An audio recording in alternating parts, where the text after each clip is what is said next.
সকাল সকাল বাড়িতে চলে এলো মাছ। তো কী মাছ দেখিয়ে দিই।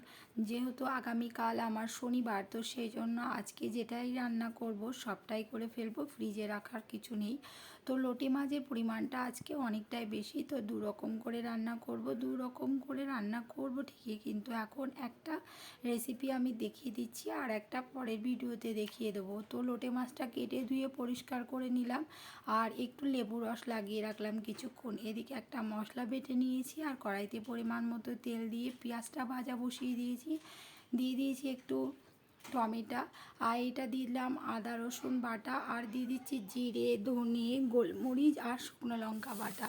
তো মশলাটা একটু লবণ দিয়ে ভালো করে কষে নেব। আর এই লোটে মাছ রাঁধতে আমি একটু জল অ্যাড করব না, কারণ লোটে মাছ রাঁধতে রাঁধতে ভেতর থেকে একটা জল বেরিয়ে আসে আর সেই জলেই রান্না হয়ে যায়।